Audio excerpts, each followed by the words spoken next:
Marocaine avant tout et française par les droits du sol ou par mon pays d'accueil. Je suis de ceux et de celles qui s'intéressent aux problématiques cruciales de notre jeunesse et à notre attachement à notre patrie. La jeunesse marocaine porte un grand intérêt au suivi des grands chantiers économiques du Maroc. S'intéresse également à la place des jeunes dans ses projets de développement, s'intéresse sur le terrain politique et sur le retour et l'accompagnement des compétences au Maroc. Il est temps que les cadres de haut niveau et les jeunes franco-marocains puissent participer au transfert de technologies des milieux économiques et scientifiques qu'ils fréquentent, d'élaborer des canaux de communication entre leurs pays d'origine et des entreprises des pays d'accueil et de contribuer à l'attraction des investisseurs au Maroc. Aujourd'hui, appartenir à la jeunesse Rindief, rassemblement des indépendants marocains en France, est une conviction personnelle pour les jeunes MDM que nous sommes et une grande satisfaction en même temps. C'est qu'aujourd'hui, moi je souhaite à l'horizon 2020 qu'on puisse avoir une FinTech nationale composée de 100% start-up marocaines. Je suis prêt, monsieur le ministre, à m'engager dans ce chemin-là. Je pense que nos jeunes au Maroc ont besoin effectivement des personnes qui les aident, qui les accompagnent, qui les développent. J'ai échangé récemment la semaine dernière avec un investisseur français qui est prêt à s'investir à Casablanca. Il me dit je souhaite m'implanter pour 3 choses. Le premier point, c'est que le Maroc aujourd'hui, nul doute que c'est le premier pays africain qui nous propose effectivement des facilités en termes de recrutement, en termes d'installation.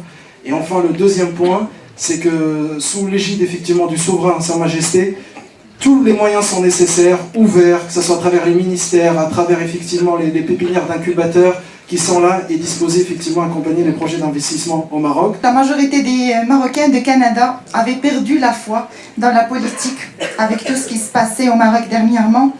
Mais le RNI est venu comme un rayon de soleil qui a apporté une lueur d'espoir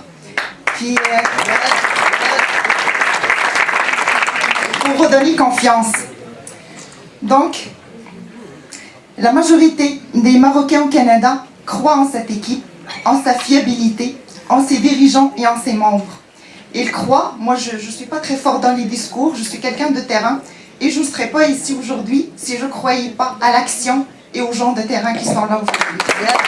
وجينا بفكرة ديال جون اف كينيدي اللي قال ask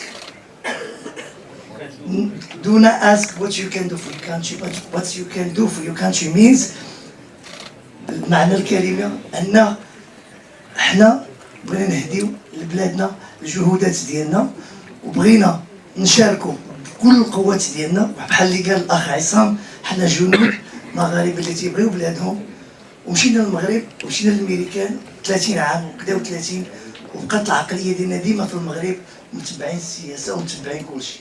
مشاكل المغرب باينة، عندنا الصحة وعندنا التعليم وعندنا البطالة، هادشي كله باين وحنا مستعدين نخدموا ونديروا أكثر من جهدنا باش نعاونوا بلادنا. حنا ما بغينا والو من المغرب، بغينا حنا نعطيوهم قلبنا وبلادنا لأن نحب الوطن وغير الوطن.